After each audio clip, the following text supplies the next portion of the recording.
Սիրելի հայրենակիցներ եւ գործընկերներ, խնդրում եմ խոսքս չընկալել Հովիկ Աղազարյանի պաշտպանական խոսք։ Աղազարյանը ընդամենը առիթ է խոսելու այն արատավոր համակարգի, ձևավորված խայտառակ ավանդույթների, նաեւ այն արգահատելի բարքերի մասին, որոնց առերեսվում է մեր հասարակությունը, նաեւ անձամբ ես սեփական փորձառությամբ։ Տիկին Վարդապետյան, Սահմանադրությամբ դուք եւ ձեր կողմից ղեկավարվող կառույցը լիազորված է լինելու մեր եւ մեր պետական շահերի գլխավոր պաշտպանը, այսպես է Սահմանադրությամբ, ցավոք սոսկ թղթի վրա, իրականությունը բոլորովին այլ է։ Առիթ ունեցել եմ այս ամբիոնից հայտարարելու եւ նորից եմ կրկնում, որքան էլ փորձեք անկախ եւ անաչառ դատախազի իմիջ ձևավորել, ձեզ պարզապես չի հաջողվում։ Նախ ձեզ չի հաջողվի ձեր կենսագրությունից ջնջել այն վարկաբեկիչ իրողությունը, երբ վարչապետի խորհրդականի կարգավիճակում դուք միջամտել էիք հատկապես կարևոր գործերով քննիչի գործունեությանը, ընդհուպ խմբագրելով դատավարական փաստաթղթերը։ Իդեպ սա կատարվել է գաղտնիության պահանջների կոպիտ խախտումով։ Տիկին Վարդապետյան, կարող եմ ես կամ Հայաստանի Հանրապետության որևէ քաղաքացի հավատալ ձեզ, որպես գլխավոր դատախազի, ձեր անաչառությանն ու անկախությանը, երբ հրապարակային կառավարության նիստում ինքնախոստովանական եւ հակասահմանադրական այսպիսի հայտարարություն եք կատարել։ Մեծարգո վարչապետ, ես այս գործով ձեզ զեկուցել եմ։ Մինչդեռ դուք բոլորից լավ գիտեք, որ դատախազական համակարգի վստահության հիմնական աղբյուրը նախ եւ առաջ անկախությունն է։ Տիկին Վարդապետյան, դուք իհարկե այս տպավորությունը խմբագրելու հնարավորություն ունեիք, սակայն ցավոք դուք գերադասեցիք կորվա ռեժիմին ծառայությունը եւ դարձյալ ցավոք անկախությունն ու սկզբունքայնությունը այդպես էլ հեռու մնացին ձեր գործելավոճից։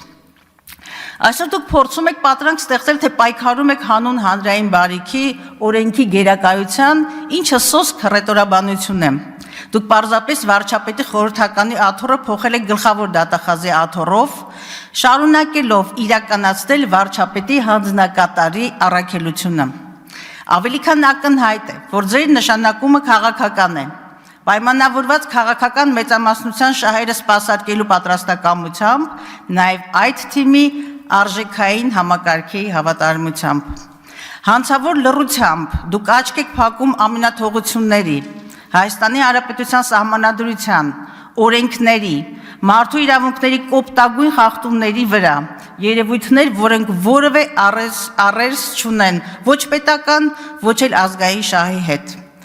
Փաշինյանը այս երկիրը վերածել է ոստիկանական բռնատիրության, անպատժելիությունը, ցինիզմն ու վայրագությունները դարձել են ոստիկանական վարքականոնի նորմ։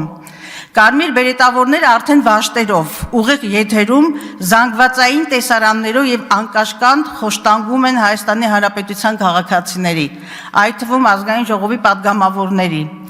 Դուք լուր դիտորդ եք, դուք չեք տեսնում, դուք հավանաբար գործելու հրահանգ չունեք։ Այլապես ոչ նորմատիվ վարքի եւ լիազորությունների վերազանցման համար պատասխանատվության ենթարկված մի քանի տասնյակ ոստիկան կունենայինք։ Հանցակազմի բացակայության հիմնավորմամբ գործերը կարճվում են, իսկ ոստիկանության կողմից անհամաչափ ուժի, սանձարձակությունների եւ խոշտանգումների փաստերը տեղ են գտնում պարզապես միջազգային զեկույցներում եւ մնում որպես յութուբյան տեսագիրիզներ։ Դուք ինքներդ շատ լավ գիտեք, որ անպատժելիությունը նոր հանցանքներ է ծնում, ճիշտ այնպես այն ցինիկությամբ, ինչը կատարվեց Վանաձորի ոստիկանական բաժնում, վերջերս վերջին դեպքը նկատի ունեմ։ Սոցիալական ցանցերը ողողված են արցախահայության դեմ ատելության եւ թշնամանքի խոսքով։ Դուք էլի չեք տեսնում, դուք դարձյալ հրահանգ չունեք։ Դուք մերժում եք նաեւ հաղորդում, իդեպ հաղորդումներից մեկն էլ ես էի տվել հանցագործության մասին հաղորդում արցախահայության նկատմամբ ատելության խոսքի, մերժեցիք։ Ձեզ շարունակում է չմտահոգել կալանավորման ֆետիշացումը, հայ մարդու, հայ քաղաքացու ճակատագիրն ու իրավունքը։ Անցնող 1 տարում քրեակատարողական հիմնարկներում 5 կալանավոր է ինքնասպան եղել։ Սա, այսինքն հարկադրանքի միջոցների օրինականության նկատմամբ հսկողության իրականացումը ձեր սահմանադրական գերակա խնդիրներից մեկն է։ Որպես գլխավոր դատախազ դուք աններելի, ավելի շուտ դատապարտելի անգործություն եք դրսևորել մեր պետական ազգային շահերի եւ իրավունքների նկատմամբ։ Դուք չեք տեսնում Բաքվին գոհացնող եւ Հայաստանի Հանրապետության ինքնիշխանությունը ոտնահարող գործող վարչախմբի գործողությունները, Փաշինյանի միակողմանի, բանավոր եւ գրավոր զիջումները։ Դուք լռում եք, երբ ապօրինի, հակապետական եւ հակասահմանադրական սահմանազատում է տեղի ունենում եւ թշնամուն է հանձնվում կադաստրի վկայականով Հայաստանի Հանրապետության սեփականություն։ Երբ Փաշինյանը թշնամուն է փոխանցում ռազմական գաղտնիք հանդիսացող, չգաղտնազերծվող ականապատ դաշտերի քարտեզը։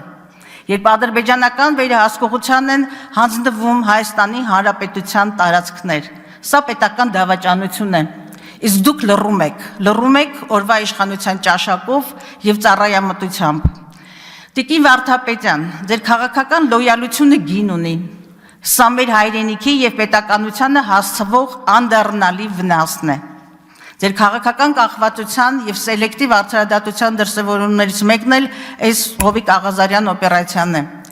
Ֆեմիդայի կշեռքը հայտնվել է Հովիկ Աղազարյանի գլխին, ով մինչև վերջերս խաղում էր սեփական թիմի խաղի կանոններով եւ անպատժելի էր, քանի դեռ չէր հանդգնել պոկվել թիմից, հայտնվել ոչ կոմֆորտ զոնայում։ Իրականում սա բոլորովին էլ Ֆեմիդայի կշեռք չէ, այլ պատժիչ գործողություն եւ ազդանշան բոլոր նրանց, ովքեր կհանդգնեն սպիտակ ագրավություն դրսևորել։ Իսկ իրական Հայաստանը, ձեր սիրած քարոզած իրական Հայաստանը, թաղված է կոռուպցիայի եւ հովանավորչության մեջ, եւ դուք շատ լավ գիտեք այդ հասցեները, նրանց էլ գիտեք այդ անձանց, երկրին եւ բյուջեին հասցված վնասի չափն էլ եւ անգամ հեռու գնալու կարիք էլ չկա։ Ձեզ իհարկե չի հետաքրքրում, թե 6-7 տարում ինչ հանրային միջոցներ են մսխվել, թե ինչպես է ծախսվել 13 միլիարդ դոլարի շեմը հատող պետական պարտքը, կամ ինչ աղբյուրներից են գոյացել 3 վարկով հեռուստացույցը փոշեկուր գնողները, որոնք այսօր դղյակների սեփականատերեր են եւ քաղաքական մեծամասնության միջավայրից։ Իդեպ Հայաստանում հակակոռուպցիոն բարեփոխումների մոնիտորինգի վերջին զեկույցը արձանագրել է տիկին դատախազ, որ գլխավոր դատախազի ընտրության ոչ մրցակցայնության մասին, քաղաքականացվածության, ինստիտուցիոնալ անկախության եւ թափանցիկության բացակայության մասին։ Տիկին Վարդապետյան, ձեր անգործությունը, գուցե նաև անկարողությունը մի փաստով էլ այսպես փաստ եմ, արդեն 3-րդ կամ 4-րդ տարին է շարունակ ձեզ եմ դիմում զրպարտության եւ ստի մեջ վարպետացած Արման Բաբաջանյանի հարցով։ Սույն անձը դաշնակցությունից ներողություն պիտի խնդրեր դատարանի որոշումով, որը այդպես էլ 4 տարի չի իրականացնում։